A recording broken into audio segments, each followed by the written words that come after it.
Hello friends, स्वागत है आपका हमारे यूट्यूब चैनल फार्मा क्रिएटर्स पर। फ्रेंड्स, आज की वीडियो में हम देखेंगे बी फार्म 6 सेमेस्टर की मेडिसिनल केमिस्ट्री थर्ड, जिसमें हम मेड कैम थर्ड के जितने भी हमारे इंपॉर्टेंट टॉपिक्स हैं उन सभी के लेक्चर वीडियो आपको प्रोवाइड कराएंगे और साथ ही में उसके PDF नोट्स भी देंगे जो कि आप हमारे टेलीग्राम चैनल से डाउनलोड कर सकते हैं। तो चलिए फ्रेंड्स, आज की वीडियो में बात करते हैं अपनी फर्स्ट यूनिट की। तो फ्रेंड्स, जो हमारी मेडिसिनल केमिस्ट्री थर्ड में जो हमारी फर्स्ट और सेकंड यूनिट है, इसमें टोटली एंटीबायोटिक के बारे में दे रखा है। यहाँ पे हम एंटीबायोटिक के बारे में पढ़ेंगे फर्स्ट यूनिट में और सेकंड यूनिट में। तो फ्रेंड्स, आज की वीडियो में हम कवर करेंगे एंटीबायोटिक की डेफिनेशन, उसका जो भी इसकी हिस्ट्री है, उसका क्लासिफिकेशन और उसके मैकेनिज्म ऑफ एक्शन को देखेंगे। तो चलिए फ्रेंड्स, वीडियो को स्टार्ट करते हैं। उससे पहले फ्रेंड्स, अगर आप एक फार्मेसी स्टूडेंट हैं और हमारे चैनल पर नए हैं तो प्लीज़ हमारे चैनल को सब्सक्राइब कीजिए और साथ ही में बेल आइकन को प्रेस कर लीजिए, जिससे कि आप कोई भी अपडेट मिस ना कर पाएँ। अब बात करते हैं इसकी एंटीबायोटिक की। तो फ्रेंड्स, जो हमारा एंटीबायोटिक वर्ड है वो दो शब्दों से मिलके बना है। एक है हमारा एंटी और दूसरा हमारा है बायोटिक।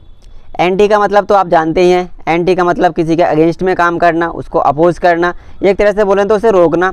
और दूसरा वर्ड है हमारा बायोटिक। बायोटिक वर्ड जो कि हमारा ग्रीक वर्ड बायोसिस से लिया गया है, जिसका मतलब होता है लाइफ। अब गाइज, यहाँ पे लाइफ किसकी बात हो रही है?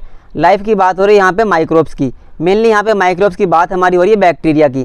अब ऐसे केमिकल एजेंट जो हमारे बैक्टीरिया या माइक्रोब्स की जो भी हमारी ग्रोथ हो रही है या उसकी जो लाइफ है उसको किल करने का या उसकी ग्रोथ को इनहिबिट करने का जो काम करते हैं, उनको हम बोलते हैं एंटीबायोटिक्स। तो अब गाइज, इसकी डेफिनेशन समझ लेते हैं। जो इसकी टेक्निकल डेफिनेशन है इसे देख लेते हैं। तो क्या होती है? Antibiotics are those chemical compound that are produce from the killed and attenuated bacteria for killing those micro organism. जो हमारे एंटीबायोटिक होते हैं वो हमारे ऐसे केमिकल एजेंट होते हैं जो कि हमारे किल्ड और एटेन्यूएटेड बैक्टीरिया से बनाए जाते हैं या प्रिपेयर करे जाते हैं for killing those micro organism, और उन्हीं माइक्रो ऑर्गेनिज्म को किल करने के लिए या उन्हें मारने के लिए। तो एक तरह से आप यहाँ समझ सकते हैं, जो हमारी एंटीबायोटिक प्रोड्यूस करी जाती हैं ये किसी बैक्टीरिया या जो भी हमारे फंगस वगैरह होता है उसके एक्सट्रैक्ट निकाल के उसी टाइप के बैक्टीरिया फंगस को किल करने के लिए उसका यूज किया जाता है। तो इस तरह से हम एंटीबायोटिक का प्रोडक्शन करते हैं और इस तरह से उसका यूज करते हैं। अब इसके बाद देखते हैं गाइज, अब यहाँ पे बात आती है कि हमारी एंटीबायोटिक की हमें ज़रूरत क्यों पड़ी। अब ज़रूरत की बात देखते हैं। जब गाइज हमारा फर्स्ट वर्ल्ड वॉर चल रहा था तो उसमें हमारे बहुत सारे जो भी सैनिक थे वो इंजर्ड हो गए थे। अब उनकी इंजरी को ठीक करने के लिए उस समय पे इतनी कारगर मेडिसिन नहीं थी, कोई भी ड्रग ऐसी डेवलप नहीं की गई थी जो उनके वुंड्स से उनको अच्छे से रिकवर कर सके। तो उस टाइम पर जब हिस्ट्री की बात करते हैं इसमें, तो जो हमारी एंटीबायोटिक की हिस्ट्री काफ़ी पुरानी है। सबसे पहले 1877 में लुइस पास्चर, जिनको हम जनरली फादर ऑफ माइक्रोबायोलॉजी के नाम से जानते हैं, इन्होंने डिस्कवर किया था anthrax bacteria during the research on microbes. जब ये माइक्रोब्स के ऊपर रिसर्च कर रहे थे तो उस समय इन्होंने एंथ्रेक्स बैक्टीरिया की खोज करी। ये सबसे पहला हमारा माइक्रो ऑर्गेनिज्म और बैक्टीरिया था। सन 1877 में जाके हमें पता लगा कि हमारे इन्वायरमेंट के अंदर कुछ ऐसे ऑर्गेनिज्म भी हमारे एग्जिस्ट करते हैं जिनको हम देख नहीं पाते, और वो हमारे हैं माइक्रो ऑर्गेनिज्म। इसके बाद में गाइज 1929 में penicillin was discovered by Alexander Fleming. जो साइंटिस्ट थे अलेक्जेंडर फ्लेमिंग, उनने 1929 में पेनिसिलिन की खोज की। यहाँ पे क्या होता है, तंबाकू की लीव्स होती है, तंबाकू प्लांट होता है, उसकी लीव्स में पेनिसिलियम नोटाटम नाम का एक फंजाई पाया जाता है।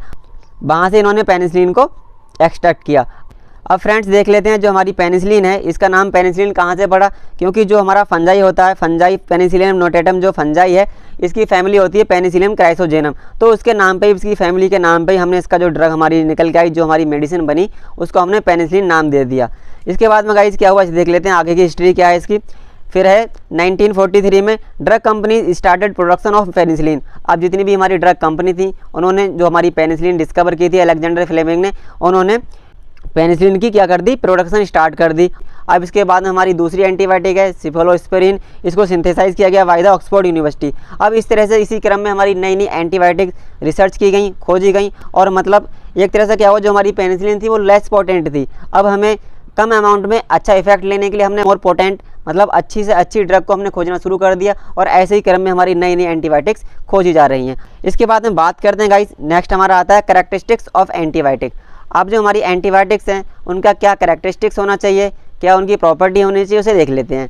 तो फ्रेंड्स यहाँ पे हमारा आता है सबसे पहले, it should be obtain from killed and attenuated bacteria. अब यहाँ पे जो हमारी एंटीबायोटिक है वो हमारे किल्ड और एटेन्यूएटेड बैक्टीरिया से ऑब्टेन करी जाती है। एटेन्यूएटेड का मतलब होता है निष्क्रिय, जो भी हमारे बैक्टीरिया या माइक्रोब्स जो भी हमारे निष्क्रिय हैं उनसे हमारी एंटीबायोटिक्स ऑब्टेन करी जाती हैं। इसके बाद में आता है it should have the wide spectrum activity. अब जितनी भी एंटीबायोटिक्स हैं उनके पास में वाइड स्पेक्ट्रम एक्टिविटी होनी चाहिए। एक तरह से बोलें वाइड मीन्स बहुत बड़ा, मतलब उनका जो इफेक्ट का जो दायरा है वो बहुत बड़ा होना चाहिए।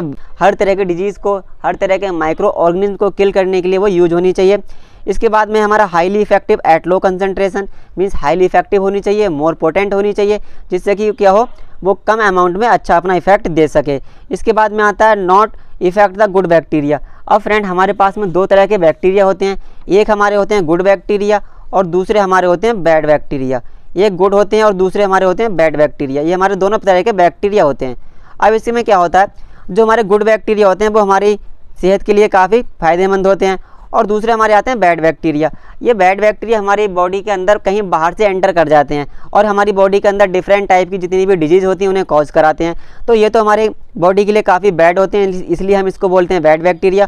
और गुड बैक्टीरिया हमारी सेहत के लिए काफ़ी फ़ायदेमंद होते हैं। जैसा कि मान लो हमारे डाइजेशन में हेल्प करते हैं, बहुत सारे बैक्टीरिया हमारी इंटेस्टाइन के अंदर प्रेजेंट होते हैं, वो हमारे डाइजेशन में हेल्प करते हैं, तो वो हमारे गुड बैक्टीरिया की कैटेगरी में आते हैं।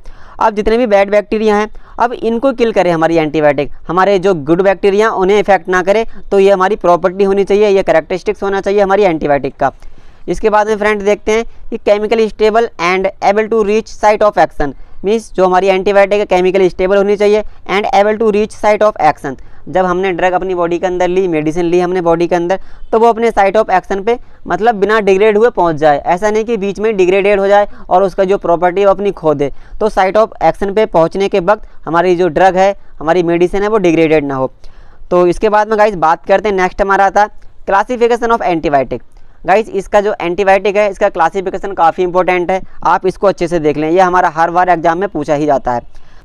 कितने पार्ट्स में हमने क्लासीफाई किया है और किन किन बेस पे किया है, तो यहाँ पे देख लेते हैं। Classification of antibiotic on the basis of spectrum, on the basis of antibiotic activity, chemical structure and mechanism of action. हमने 4 को बेस मान के हमने अपनी एंटीबायोटिक को क्लासीफाई किया है।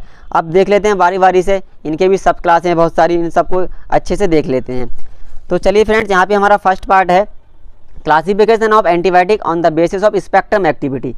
गाइस यहाँ पे हम स्पेक्ट्रम की बात करें तो स्पेक्ट्रम का मतलब है कि जो उसकी एक्टिविटी का स्पेक्ट्रम है, मीन्स ब्रॉड स्पेक्ट्रम है या नैरो स्पेक्ट्रम है, मतलब कितना दायरा है उसका, है ना। तो उसके दायरे के हिसाब से बात करते हैं किस डिजीज़ को, किस बैक्टीरिया या माइक्रोब्स को किल करने के लिए हमारी एंटीबायोटिक्स यूज होती हैं। यहाँ पे हमारा फर्स्ट है broad spectrum antibiotics. Broad spectrum बोले तो ब्रॉड मीन्स ब्रॉड मतलब विशाल एरिया है उसका, मतलब वो बहुत सारे माइक्रोब्स, मतलब चाहे वो ग्राम नेगेटिव हो या ग्राम पॉजिटिव हमारे बैक्टीरिया हो, डिफरेंट टाइप के माइक्रोब्स को किल करने के लिए वो यूज हो, उसको हम बोलते हैं ब्रॉड स्पेक्ट्रम एंटीबायोटिक्स। इसमें हमारा क्या आता है, kills gram positive bacteria and gram negative bacteria, मतलब वो तो ग्राम पॉजिटिव बैक्टीरिया को भी किल करे as well as gram negative bacteria को भी किल करने के लिए या उसको इन्विट करने के लिए इसका यूज होता है। तो ये हमारी जो ब्रॉड स्पेक्ट्रम एंटीबायोटिक्स होती हैं वो दोनों तरह के बैक्टीरिया को किल करने के लिए, उनकी ग्रोथ को इन्विट करने के लिए यूज होती हैं। इसमें हमारा एग्जाम्पल आता है सिफोलोस्पोरिन है, क्लोरोफेनिकोल है एंड टेट्रासाइक्लिन। ये सारे हमारे एग्जाम्पल हैं जो हमारी ब्रॉड स्पेक्ट्रम एंटीबायोटिक्स के अंदर आते हैं। इसके बाद में फ्रेंड हमारा है नैरो स्पेक्ट्रम एंटीबायोटिक्स। नैरो का मतलब अगर नैरो बोलें तो हमारा सकरा होता है ना, मतलब कम एरिया में, मतलब जो अपना इनका इफेक्ट है वो बहुत ही लार्ज एरिया में, मतलब किसी स्पेशल डिजीज़ के लिए या किसी स्पेशल माइक्रोब्स को किल करने के लिए है, पर्टिकुलरली किसी माइक्रोस्कोप को किल करने के लिए। इसके अंदर क्या होता है, narrow spectrum antibiotics kills only single species of micro organism. इसके अंदर ये क्या किल करती हैं, only single species of micro organism. ये ओनली पर्टिकुलर बैक्टीरिया या किसी सिंगल स्पीसीज को किल करने के लिए या उसकी ग्रोथ को इन्विट करने के लिए यूज होती हैं। इनका ब्रॉड स्पेक्ट्रम मतलब जो इफेक्ट है एक्टिविटी का वो नहीं होता है, ये नैरो स्पेक्ट्रम एक्टिविटी को शो करती हैं। इसमें हमारे एग्जाम्पल आते हैं बहुत सारे, यहाँ पे हमारी पेनिसिलिन जी है, स्ट्रेप्टोमाइसिन है, एरेथ्रोमाइसिन है, बेसिट्रेसिन है एंड निस्टेटिन। ये सारे हमारे एग्जाम्पल्स हैं नैरो स्पेक्ट्रम एंटीबायोटिक्स के। आई होप गाइस आपको इसका क्लासिफिकेशन समझ आ गया होगा on the basis of spectrum activity. अब बात करते हैं इसका सेकंड क्लासिफिकेशन। जो इसका सेकंड क्लासिफिकेशन है वो है on the basis of antibiotic activity. अब हम क्या देख रहे हैं यहाँ पे, अब हम इसकी एंटीबायोटिक एक्टिविटी के बेस पे इसको क्लासीफाई कर रहे हैं। जैसे कि हमने एंटीबायोटिक ली तो वो किस तरह से अपना इफेक्ट दिखा रही है, वो बैक्टीरिसाइडल है या बैक्टीरियोस्टेटिक है। बैक्टीरिसाइडल बोले तो यहाँ पे हमारा आ रहा है बैक्टीरिसाइडल। साइडल का मतलब बोले तो उसे किल करना, है ना। जो हमारी बैक्टीरिया है, जितने भी हमारे बैक्टीरिया हैं या माइक्रो ऑर्गेनिज्म हैं, उनको किल करने का काम कर रहे हैं सीधा। जैसा कि मान लो यहाँ पे हमारे जितने भी माइक्रो ऑर्गेनिज्म होते हैं या जितने भी हमारे बैक्टीरिया या माइक्रोब्स होते हैं, तो उनकी ग्रोथ मल्टीपल ग्रोथ होती है, 1 से 2, 2 से 4, जैसे 1 से हमारा 1 है, 1 से 2 बने, 2 से 4 बने, ऐसे हमारे बनते जाते हैं। इनकी क्या मल्टीपल ग्रोथ होती है। तो क्या करें, जो भी हमारी एंटीबायोटिक्स होती हैं इनकी ग्रोथ को तो ना रोकें, एकदम सीधा इन्हें किल कर दे, है ना, इनको सबको किल कर दे और अपना इफेक्ट शो करे। तो हमारी होती है बैक्टीरियासाइडल। अब दूसरी हमारी आती है बैक्टीरियोस्टेटिक। बैक्टीरियोस्टेटिक क्या होती है, जो हमारी बैक्टीरिया की ग्रोथ हो रही है, इनका जो रेप्लिकेशन है, रिप्रोडक्शन है, 1 से 2, 2 से 4 ऐसे करके इनका जो भी रिप्रोडक्शन होता है उसमें क्या करें, इसको बैक्टीरियोस्टेटिक, स्टेटिक का मतलब क्या होता है, इसे कांस्टेंट कर दें। अब जैसा कि मान लो जो हमारी एंटीबायोटिक्स है जो हमने यूज करी, वो क्या करे, जो इसका रिप्रोडक्शन हो रहा था, जो इसका रेप्लिकेशन हो रहा था हमारे माइक्रोब्स का, जो भी हमारे बैक्टीरिया मतलब 2 से 4 एक तरह से मल्टीपल ग्रोथ हो रही थी उनकी, तो उनकी ग्रोथ को कांस्टेंट कर दे, तो वो हमारे क्या आते हैं, वो हमारे होते हैं बैक्टीरियोस्टेटिक। उसे स्टेट कर दिया, स्टेटिक कर दिया, एक तरह से कांस्टेंट कर दिया उसके रिप्रोडक्शन को या रेप्लिकेशन को। तो इस तरह से 2 तरह से हमारा जो एंटीबायोटिक की एक्टिविटी होती है वो हमारी शो करी जाती है। तो देख लेते हैं यहाँ पे हमारे कौन कौन से एग्जाम्पल हैं। बैक्टीरियासाइडल में हमारा आ रहा है पेनिसिलिन, अमीनोग्लाइकोसाइड्स एंड सिफोलोस्पोरिन। ये हमारे एग्जाम्पल हैं जो हमारे बैक्टीरियासाइडल के अंदर आते हैं। ये हमारे बैक्टीरिया को किल करने का काम करते हैं। और दूसरे हमारे आते हैं बैक्टीरियोस्टेटिक। बैक्टीरियोस्टेटिक अभी हमने समझाया था आपको, इसमें कौन कौन सी ड्रग आ रही है हमारी, क्लिंडामाइसिन है, क्लोरमफेनिकोल है, ये हमारी ड्रग आ रही है बैक्टीरियोस्टेटिक के अंदर। तो गाइस आपने 2-2, 3-3 नाम इनके याद कर लेने हैं। ये इसी तरह से आपका क्लासिफिकेशन आपने वहाँ पर लिखना है। इसके बाद में गाइस बात करते हैं, हमारा थर्ड है, अब हम इनको क्लासीफाई कर रहे हैं एंटीबायोटिक्स को on the basis of chemical structure. तो फ्रेंड इसमें हमारा फर्स्ट है बीटा लैक्टम एंटीबायोटिक्स। अब ऐसी एंटीबायोटिक्स जिनके अंदर हमारी बीटा लैक्टम रिंग प्रेजेंट हो, उनकी केमिकल स्ट्रक्चर के अंदर बीटा लैक्टम रिंग प्रेजेंट हो, उसको हम बोलेंगे बीटा लैक्टम एंटीबायोटिक्स। इसके अंदर हमारी आ रही है पेनिसिलिन्स हैं, सिफोलोस्पोरिन्स हैं, मोनोवैक्टम, बीटा लैक्टिमेज इनहिबिटर, ये सारी हमारी बीटा लैक्टम एंटीबायोटिक्स के अंदर आ रही हैं। इन ड्रग्स के अंदर हमारी बीटा लैक्टम रिंग प्रेजेंट होती है। इसके बाद में फ्रेंड्स हमारी आ रही है अमीनोग्लाइकोसाइड्स एंटीबायोटिक्स। अमीनोग्लाइकोसाइड एंटीबायोटिक्स में कौन कौन सी हमारी आ रही है, स्ट्रेप्टोमाइसिन है, जेंटामाइसिन, नियोमाइसिन एंड कैनामाइसिन, ये सारी हमारी एग्जांपल्स हैं अमीनोग्लाइकोसाइड्स एंटीबायोटिक्स के। तो गाइस हमारे सिलेबस में बीटा लैक्टम एंटीबायोटिक्स, अमीनोग्लाइकोसाइड्स और टेट्रासाइक्लिन्स ये तो हमारे सिलेबस में मेंशन है। और इसकी कुछ और भी क्लासेस हैं, सब क्लासेस हैं, उनको भी हमने यहाँ पे मेंशन कर दिया है। दूसरा हमारे आ रहे हैं टेट्रासाइक्लिन्स। टेट्रासाइक्लिन्स में हमारी कौन कौन सी एग्जांपल है इसे भी देख लें। तो टेट्रासाइक्लिन मीन जिसमें हमारी टेट्रासाइक्लिन रिंग प्रेजेंट हो, तो इसमें देख लेते हैं टेट्रासाइक्लिन है, ऑक्सी टेट्रासाइक्लिन है, क्लोरो टेट्रासाइक्लिन है, डॉक्सीसाइक्लिन है एंड हमारी माइनोसाइक्लिन, ये सारे हमारे एग्जांपल टेट्रासाइक्लिन एंटीबायोटिक्स की क्लास के अंदर आ रहे हैं। तो गाइस इनके 4-4, 5-5 नाम आप याद कर लें अच्छे से, ये काफ़ी इंपॉर्टेंट है हमारा जो भी हमारा केमिकल स्ट्रक्चर के बेस पे जो भी इसका क्लासिफिकेशन है। इसके बाद में हमारा पेप्टाइड एंटीबायोटिक्स, जिसमें हमारी पेप्टाइड लिंकेज प्रेजेंट हो, इसमें हमारी आ रही है बेसिट्रेसिन और एम्फोटेरिसिन, ये हमारी 2 ड्रग इसके अंदर आ रही हैं। नेक्स्ट हमारा है मैक्रोलाइड्स। मैक्रोलाइड्स के अंदर हमारी कौन कौन सी आ रही है, एरिथ्रोमाइसिन है, एजिथोमाइसिन एक्सेट्रा, ये सारी ड्रग्स हमारी मैक्रोलाइड्स के अंदर आ रही हैं। ये भी हमारी एंटीबायोटिक्स की सब क्लास मैक्रोलाइड्स के अंदर आ रहे हैं। दूसरा हमारा है पॉलिन्स। पॉलिन्स में हमारी आ रही है निस्टेटिन, एम्फोटेरिसिन और दूसरा इसके बाद हमारा है लिंकोमाइसिन, जिसमें हमारी आ रही है क्लिंडामाइसिन। ये सारे केमिकल स्ट्रक्चर के बेस पे हमने एंटीबायोटिक्स को क्लासीफाई किया। तो फ्रेंड्स आपने इसका क्लासिफिकेशन को ऐसे इसके 2-2, 3-3, 4-4 ड्रग को याद कर लेना, किसी में 2 मेंशन करिए, किसी में 4। तो ये ड्रग सारी हमारी इंपॉर्टेंट ड्रग्स हैं। अगर आप इन सबको अच्छे से लिख के आते हैं, जो भी हमारा क्लासिफिकेशन है एंटीबायोटिक्स का on the basis of chemical structure, ये काफ़ी इंपॉर्टेंट है। इसके बाद में फ्रेंड बात करते हैं, नेक्स्ट हमारा आता है, नेक्स्ट बात करें जो हमारा क्लासिफिकेशन है हमारी एंटीबायोटिक का on the basis of based on mechanism of action. आप जो क्लासिफिकेशन है हमारी एंटीबायोटिक्स का, हमने उसे क्लासीफाई किया on the basis of mechanism of action. अब देखते हैं इसके मैकेनिज्म ऑफ एक्शन के बारे में। तो यहाँ पे देखते हैं कि जो हमारी एंटीबायोटिक्स हैं वो अपना किस तरह से काम करती हैं, किस तरह से हमारे माइक्रोब्स, हमारे बैक्टीरिया, इन सबको किल करती हैं या उनकी ग्रोथ को इनहिबिट करती हैं। तो उनके काम के बेस पे देखेंगे किस तरह से अपना काम करती हैं। तो यहाँ पे सबसे पहले हमारा आता है, अब गाइज यहाँ पे हमने क्या देखना है, एक चीज़ यहाँ पे हम क्लासिफिकेशन के साथ साथ में हम एंटीबायोटिक्स का मैकेनिज्म ऑफ एक्शन भी देख लेंगे, क्योंकि इसमें क्या हो रहा है हम दोनों को साथ साथ समझ लेंगे तो हमें अलग से समझाने की ज़रूरत ना पड़ेगी। हम देख लेंगे कि क्या क्या करती हैं और उसी तरह से इसका पूरा मैकेनिज्म ऑफ एक्शन होता है। तो देख लेते हैं यहाँ पे क्या है हमारा on the basis of mechanism of action. First है हमारा इनहिबिट सेल वॉल सिंथेसिस। अब जो भी बैक्टीरिया की सेल वॉल है, हमारी ऐसी एंटीबायोटिक्स जो बैक्टीरिया की सेल वॉल को इनहिबिट कर दें, है ना। ये सेल वॉल है, सेल वॉल क्या करती है, सेल वॉल एक तरह से बैक्टीरिया को क्या करती है, शेप एंड साइज प्रोवाइड कराती है। अब शेप और साइज प्रोवाइड करा रही है हमारी सेल वॉल। अब हमारी एंटीबायोटिक्स क्या करें, बैक्टीरिया की सेल वॉल को इनहिबिट कर दें, उसकी सिंथेसिस को रोक दें। तो एक तरह से क्या होगा, इसके अंदर का जितने भी हमारा सेलुलर मटेरियल है वो बाहर आ जाएगा, क्योंकि उन्हें शेप नहीं मिलेगी, साइज नहीं मिलेगा, उन्हें प्रोटेक्शन नहीं मिलेगा। पूरा प्रोटेक्शन हमारी सेल वॉल देती है ना सारे सेलुलर मटेरियल के लिए। अगर यहाँ पे बैक्टीरिया की सेल वॉल की सिंथेसिस को रोक देंगे तो बैक्टीरिया की डेथ ऑकर हो जाएगी। तो यहाँ पे देख लेते हैं कि सेल वॉल पे कौन कौन सी ड्रग अपना इफेक्ट शो करती हैं, तो उनका क्लासिफिकेशन देख लेते हैं। यहाँ पे हमारी ड्रग्स भी आ जाएंगी, तो यहाँ पे आप मैकेनिज्म ऑफ एक्शन और इसके क्लासिफिकेशन को साथ साथ देखते जाएं। अब यहाँ पे कौन कौन सी ड्रग हमारी आ रही हैं, inhibit the cell wall synthesis, इसमें हमारी पेनिसिलिन है, सिफलोस्पिरिन है, बियोमाइसिन है एंड साइक्लोसेरिन। ये सारी हमारी ड्रग्स हैं जो इनहिबिट करती हैं बैक्टीरिया की सेल वॉल सिंथेसिस को। इसके बाद हमारा आता है inhibit the functioning of cytoplasmic membrane. और फ्रेंड यहाँ पे हमारा क्या होता है, साइटोप्लाज्मिक मेम्ब्रेन होती है। आप यहाँ देख सकते हैं इसकी स्ट्रक्चर में जो हमारी साइटोप्लाज्मिक मेम्ब्रेन है वो क्या करती है, जो बैक्टीरिया के अंदर इतना भी फ्लूइड प्रेजेंट होता है जिसे हम बोलते हैं साइटोप्लाज्म, उसकी मेम्ब्रेन होती है, झिल्ली होती है, क्या करती है उसके लिए एक तरह से प्रोटेक्ट करती है हमारे साइटोप्लाज्म के लिए। इसके अंदर हमारा साइटोप्लाज्म इनक्लोज होता है। तो अगर जो साइटोप्लाज्मिक मेम्ब्रेन है उसको जो हमारी ड्रग इनहिबिट कर दें, साइटोप्लाज्मिक मेम्ब्रेन की सिंथेसिस को रोक दें, उसकी फंक्शनिंग को डिस्टर्बेंस कर दें, तो इस तरह से क्या होगा, इस तरह से भी हमारी बैक्टीरिया की जो सेल है उसकी भी डेथ ऑकर हो सकती है।